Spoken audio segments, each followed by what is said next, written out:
करने से, कपट छोड़ के विनम्र भाव से प्रसन्न करने से वो तत्वदर्शी संत तुझे उस परमात्म तत्व का ज्ञान कराएंगे।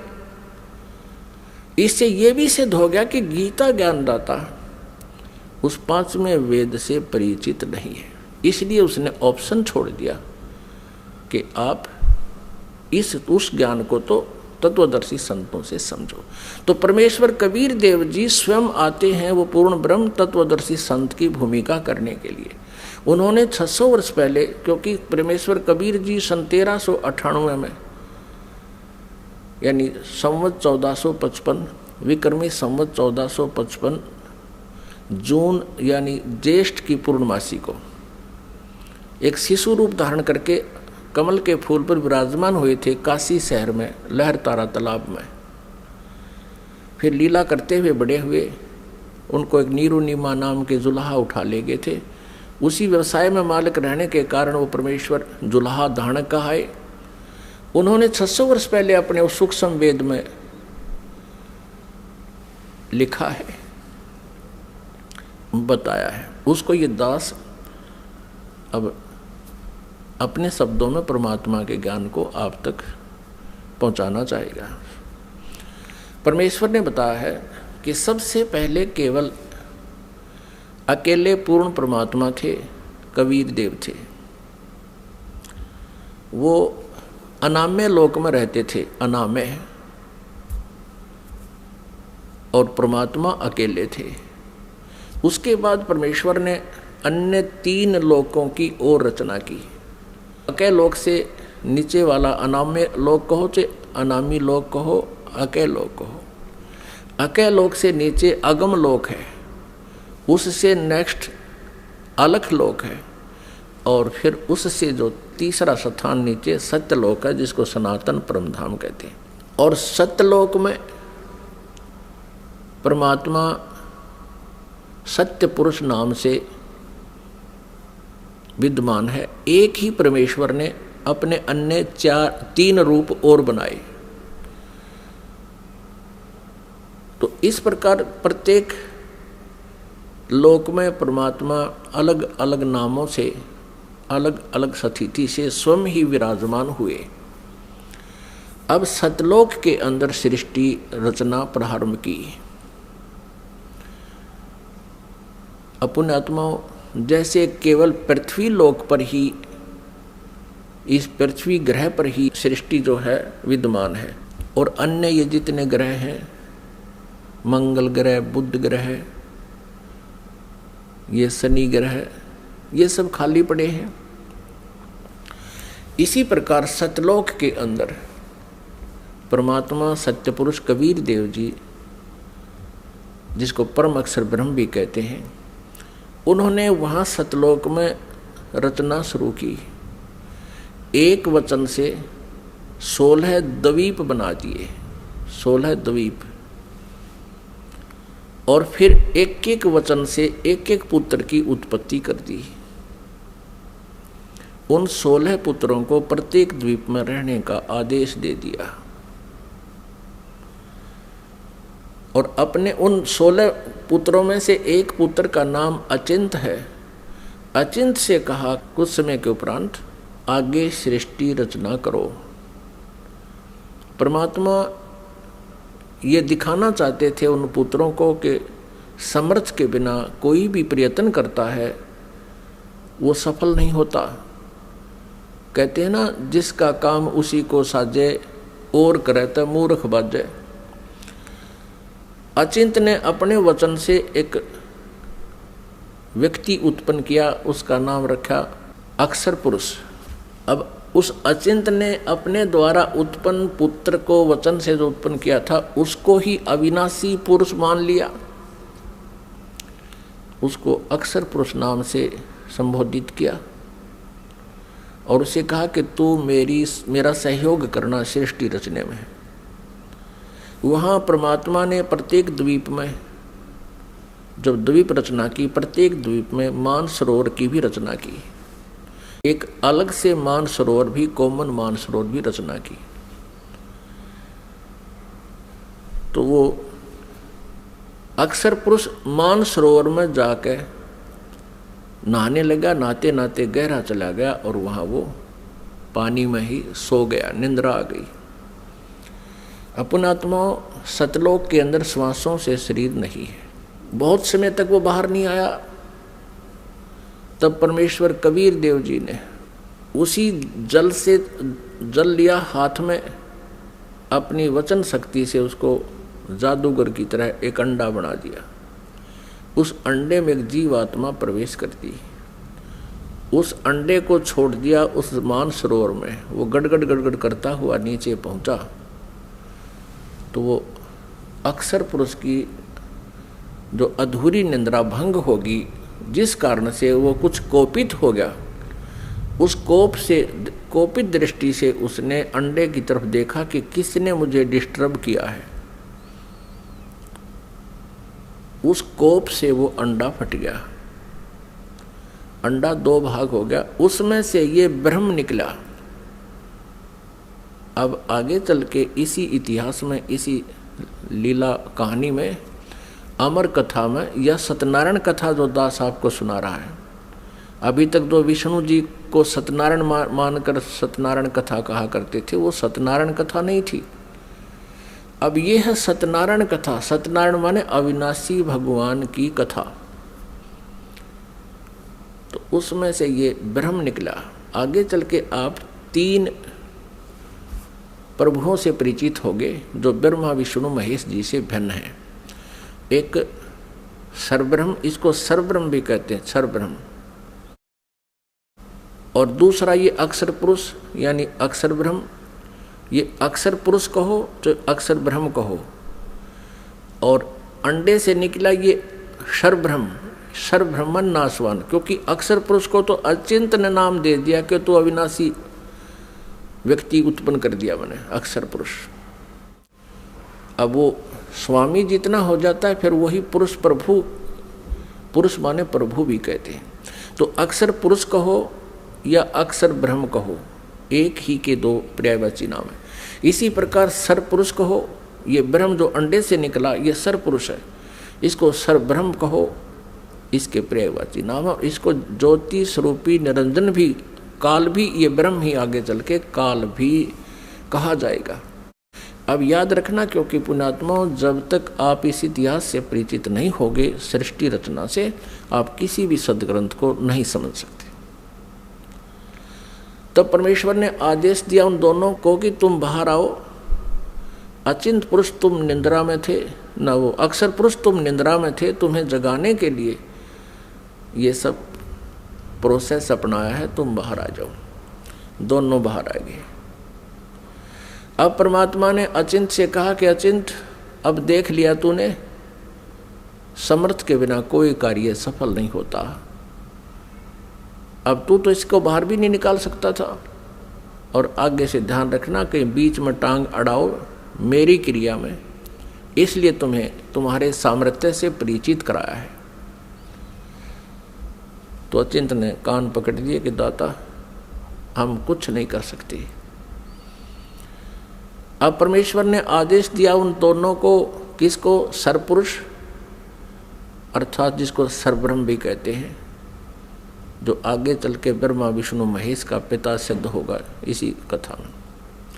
सरपुरुष और अक्षर पुरुष को दोनों से कहा कि तुम उस अचिंत के द्वीप में रहो। इन दोनों ने आज्ञा का पालन किया। और तीनों कौन? अचिंत, अक्षर पुरुष और सरपुरुष, जिसको सर्वब्रह्म भी कहते हैं। और यहाँ हम सीधी भाषा में उसको ब्रह्म भी कहने लगे। आगे डिफाइन करेंगे ब्रह्म क्यों कहने लगे। अब ये तीनों एक द्वीप में रह रहे हैं। बाकी जो अन्य 15 जने हैं परमात्मा के वचन से उत्पन्न वो पुत्र, वो अलग अलग सिंगल द्वीप में रह रहे थे। कुछ समय उपरांत परमेश्वर ने हम सभी आत्माओं को, आप जी को, सारे ब्रह्मांडों की जितनी आत्माएं हैं, अपने शरीर से, अपने वचन से उत्पन्न कर दिया। और वहाँ हम तेजो में शरीर में विद्यमान थे। नूरी शरीर है हमारा। यानी तेजोमय शरीर है, एक तत्व से बना हुआ है। उसमें नाड़ी वो शुक्रम अकायम ऐसनाविरम, वो जैसे हमारी शुक्र से बनी हुई काया नहीं होती जो माता पिता के संयोग से बनती है, उसमें नाड़ी आदि का जुगाड़ जोड़ नहीं होता, नाड़ी तंत्र नहीं होता। इसी ऐसा ही शरीर परमात्मा का है, साकार है, मनुष्य दृश्य है, तेजों में है। लेकिन परमात्मा के शरीर का और हमारे शरीर के नूर में, सामर्थ्य में, शक्ति में और उसके नूर में, प्रकाश में अंतर है। पूर्ण परमात्मा सत्य पुरुष यानी कबीर देव जी का जो सतलोक में शरीर है, उसका एक रोमकूप में करोड़ सूर्य करोड़ चंद्रमा से भी अधिक रोशनी है। और हमारा वहाँ शरीर कैसा था, जो शेष वहाँ रह रहे हैं उनका कैसा शरीर है, और हम जब परमात्मा ने अपने वचन से उत्पन्न किए थे तब हमारा कैसा शरीर था, मनुष्य दृश्य था। और हमारा शरीर 16 सूर्य जितने प्रकाश युक्त था, हमारे पूरे बॉडी का शरीर 16 सूर्य जितना तेज था, यहाँ की जो सूर्य, लेकिन गर्मी ना हो। हम सभी वहाँ रहने लगे, वहाँ कोई दिक्कत नहीं थी, किसी प्रकार का कोई अभाव नहीं था, वहाँ जरा और मरण नहीं था, वहाँ जन्म मृत्यु नहीं होता था और बुढ़ापा भी नहीं आता था वहाँ पर। अपने आत्माओं यहाँ विचार करना कि हम यहाँ कितने दुखी हैं और फिर भी हम ये सोचे हैं हमारी मृत्यु ना हो, और जबकि हमें पता है कि मृत्यु तो डेफिनेट होगी, यहाँ का विधान है, और फिर भी हमारी मरने की इच्छा नहीं। कारण क्या है कि हम ऐसे लोक में रहा करते थे जहाँ मृत्यु नहीं होती थी, जिस कारण से हमें ये मरना अच्छा नहीं लगता। और बिल्कुल ठीक है, वे क्यों तो जन्म हुआ था और फिर क्यों मारे। 30, 40, 50, 60, 70, 80 वर्ष तो हम ये मकान मकून बनाने में लावा, फिर इसमें रहने पाते ना, 1 मिनट में कड़च कर देता है यहाँ का भगवान। तो वहाँ जरा और मरण नहीं था, जरा माने बुढ़ापा। अब कोई भी बूढ़ा होना पसंद नहीं करता, सब ने सोचा मैं युवा दिखूं।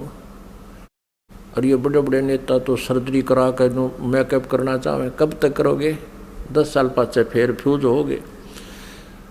तो कहने का भाव ये है कि हमारी नेचर है ऐसी कि हम युवा दिखें, लेकिन यहाँ तो बनावटी आर्टिफिशियल है सारा, और वहाँ ओरिजिनल था, तो हम वहाँ ऐसे रहते थे। कुछ दिनों के उपरांत, यानी दिन नहीं है वहाँ पर, क्योंकि दिन हम वैसे बोल देते हैं, वहाँ दिन रात नहीं होती, तेजों में प्रकाश में वो लोक है, प्रकाश में सब आत्माएं हैं, प्रकाश में परमात्मा है। वहाँ सूर्य उदय और अस्त नहीं होता। तो वहाँ कुछ समय के उपरांत इस ज्योति निरंजन, जिसको सरपुरुष कहा है, जिसको सरब्रह्म कहते हैं, जो गीता जी में अपने आप को कहता मैं काल हूँ, वो ब्रह्म है जो श्री कृष्ण जी के शरीर में प्रवेश करके बोल रहा है। आगे इतिहास बताएंगे, आपको पूरा डिटेल देंगे। इसको धैर्यपूर्वक सुनना इस कथा को, क्योंकि ये पहली बार जो सुनता है उसको ऊट पटांग सी लगती है, लेकिन कुछ समय के बाद प्रमाण जब देखोगे आपको स्वीकार करना पड़ेगा, और होगी स्वीकार्य। कुछ समय उपरांत इस सरपुरुष में एक खरपतवार उत्पन्न हुआ, खुरापात उत्पन्न हुआ। इसने सोचा कि हम 3 जने तो एक द्वीप में, और हमारे अन्य भाई एक एक द्वीप में रह रहे हैं, तो वहाँ ये विधान का पता चला कि तब से राज्य प्राप्त होता है। उसने खड़ा होकर के एक पैर पर तप किया, और 70 युग, यहाँ के 70 युग तक तप किया।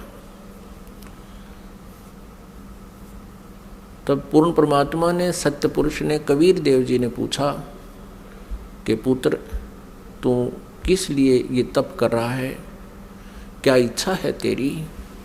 तब इसने कहा कि भगवान ये द्वीप मेरे लिए छोटा है, थोड़ा है, हम 3 एक द्वीप में रह रहे हैं, अन्य भाई मेरे अलग द्वीपों में एक एक रह रहे हैं, मुझे अलग स्थान चाहिए। परमात्मा ने कहा ठीक है भाई, तुझे 21 ब्रह्मांड दे दिए, जैसे एक धनी पिता अपने पुत्र को 21 प्लाट दे दे, अगले बेटा ये तेरे हिस्से में 21 प्लाट आए। अब उन प्लाटों को पाकर 21 ब्रह्मांड को पाकर ये क्षरब्रह्म, हम संत लैंग्वेज में इसको क्षर ब्रह्म कहते हैं। क्षर ब्रह्म, क्षर अक्षर, अक्षर तो ये अक्षर ब्रह्म तो ये परब्रह्म है जो अचिंत के वचन से उत्पन्न हुआ, और क्षर ब्रह्म है ये परमात्मा के वचन से अंडे से उत्पन्न हुआ। ये क्षर ब्रह्म जो है 21 ब्रह्मांडों में कभी उसमें जा कभी उसमें सैर सपट्टे करे देख रहा है इनको। फिर मन में इसने सोचा कि इनमें कुछ कंस्ट्रक्शन होनी चाहिए। इस उद्देश्य से इसने फिर सत्ययुग तब फिर किया। तब परमेश्वर ने पूछा भी अब क्या चाहता है, प्लाट तेरे को दे दिए, 21 ब्रह्मांड दे दिए। तब इसने कहा प्रभु कुछ कंस्ट्रक्शन का यानी कोई रचना सामग्री दो मुझे, ताकि मैं कुछ उसमें रचना बना करूं। यानी अब जैसे प्लाट दे दिए, उसके पास तो फिर भी कुछ को नहीं, पिता से मांगता है कुछ पैसे दो या ईंट सीमेंट मटेरियल अवेलेबल कराओ। तो परमेश्वर कबीर देव जी ने इस सर पुरुष को, क्षर ब्रह्म को 5 तत्व और 3 गुण दे दिए। अगले बेटा बना खिलौने रखे दिन से, इनको पाकर बड़ा प्रसन्न हुआ। फिर इसने सोचा कि मैं इसमें कंस्ट्रक्शन भी कर लूँगा, तो फिर अकेला कैसे दिल लगेगा मेरा। इसने सोचा कि कुछ आत्माएं भी मैं प्राप्त करूं भगवान से। इस क्षर ब्रह्म ने, इस काल भगवान ने फिर तप फिर प्रारंभ किया, एक पैर पे खड़ा हो गया।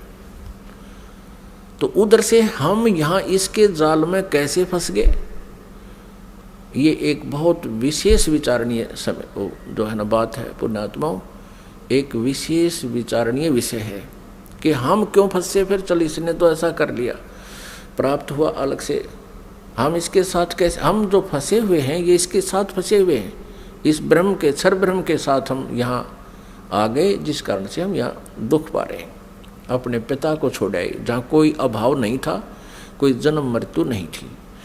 तो हम कैसे फंसे कि हम वहाँ देख रहे थे इसके तप को, और जब ये खड़ा होकर तप कर रहा था, एक पैर पे खड़ा होकर, हम सभी इस पर आसक्त हो गए, इतने आसक्त हो गए। ओहो हो, देख कितने दिन से एक पैर पे खड़ा है, कभी इस पैर को कर लेता है, कभी उस पैर पे खड़ा हो जाता है, और ऐसे करके खड़ा है कभी। तो हम इसकी इन अदाओं से इतने प्रभावित हो गए, हम अपने भगवान से भी दिल हटा बैठे। जो हमें सर्व सुख दे रहा था, सब सुविधाएं उपलब्ध करा रहा था, हम उससे हटकर इसके ऊपर आसक्त हो गए।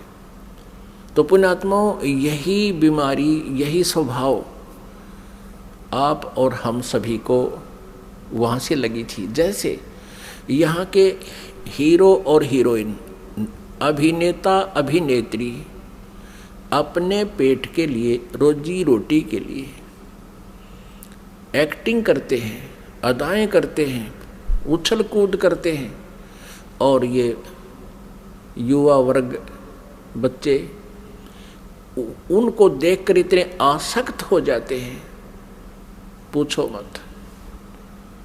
और यदि कोई हीरो या हीरोइन यानी कोई अभिनेता या अभिनेत्री यहाँ बरवाला में आ जा या हिसार में आ जावे, फिर देखो इन बच्चों के, कॉलेज वालों के और जवान बच्चों की वहाँ कैसे भीड़ उमड़ कर जाती है, और कम से कम 200, 300, 400 फुट से दूर खड़े खड़े देखते हैं कि देखो वो खड़ा, वो है वो फलाना नेता अभिनेता, वो खड़ी, वो है फलानी अभिनेत्री। अब वो तो अपने पेट के लिए कर रहा है सारे काम, और वो बच्चे बेमतलब वहाँ जा रहे हैं उसको देखने के लिए। लेना एक न देने दो, क्या देगा उनको वो, और धक्के खा के सामने भूखे अपने वापस आ जाते हैं। ठीक इसी प्रकार हम इस काल पर आसक्त हो गए और भगवान से हमारा हृदय हट गया। परमेश्वर कबीर देव जी ने बहुत बार आकाशवाणी की कि कोई भी इस ज्योति निरंजन के इस ड्रामे को मत देखे, इस पे प्रभावित ना हो। आप अपना मालिक में ध्यान रखो। लेकिन हम ऊपर से तो सावधान हो गए, जैसे हम बिल्कुल इसको नहीं चाहते, लेकिन अंदर से कसक नहीं गई। वो तो अंतर्यामी है परमात्मा। तो उस समय परमात्मा के बार बार कहने पर भी हम इस काल से अपना मन नहीं हटा सके, अपनी आत्मा को नहीं हटा सके, और अंदर से इसमें चाह बनी रही। अब इसने तीसरी बार जब तप शुरू किया, इसने परमेश्वर से चाहा कि मैं कुछ आत्मा प्राप्त करूं। जब परमेश्वर ने इससे पूछा, जब इसने 64 युग तप कर लिया तीसरी बार, तब पूछा कि क्या चाहता है ज्योति निरंजन? जो आपने मांगा था वो मैंने आपको दे दिया, अब तू क्यों हठ कर रहा है? तब इसने कहा, ज्योति निरंजन ने यानी क्षर पुरुष ने कहा कि प्रभु मुझे कुछ आत्माएं दे दो, मैं अकेला वहाँ नहीं रह सकता, 21 ब्रह्मांडों में अकेला कैसे रहूँगा। तब परमेश्वर ने कहा कि भी देखो, तेरे तप के बदले में 64 युग जो तप किया है, इसके बदले में और राज्य दे सकता हूँ, और वस्तु मांग ले वो दे सकता हूँ, लेकिन ये आत्मा नहीं दे सकता, क्योंकि ये मेरी आत्मा है। अब ये मेरे वचन से उत्पन्न हुई है, मेरा अंश है, अपने अंश को मैं कैसे दे सकता हूँ? लेकिन परमात्मा ने एक ऑप्शन रख दिया कि इसमें एक ऑप्शन है कि यदि वो स्वयं स्वेच्छा से कोई जाना चाहता तेरे साथ तो जा सकते, लेकिन मैं अपनी तरफ से उनको नहीं डाल सकता कुएं में। तब ज्योति निरंजन हमारे पास आया, ये क्षर पुरुष हमारे पास आया। जितनी आत्माएं आज इसके ब्रह्मांडों में हम कैद हो गए, यहाँ कष्ट उठा रहे हैं, ये सभी आत्माएं इसके चारों तरफ उमड़ कर खड़ी होगी। जैसे हीरो आता है, अभिनेता आता है। इसने कहा हमसे कि मैंने पिताजी से 70 युग तप करके बहुत बड़े ब्रह्मांड प्राप्त किए हैं, वहाँ पर स्वर्ग बनाऊंगा, महास्वर्ग बनाऊंगा, हीरे पन्ने लालों के मैं पहाड़ बनाऊंगा, वहाँ दूधों की नदी बहाऊंगा, और तुम चलोगे मेरे साथ। अब हम तो पहले ही उसको चाह रहे थे, चाहे वो कुछ भी ना बनाता, उसको चाह रहे थे, उसके ऊपर आसक्त हो चुके थे। तो सभी ने कहा कि हम तैयार हैं आपके साथ चलने को, लेकिन यदि पिताजी आज्ञा दे देंगे तो हम जा सकेंगे।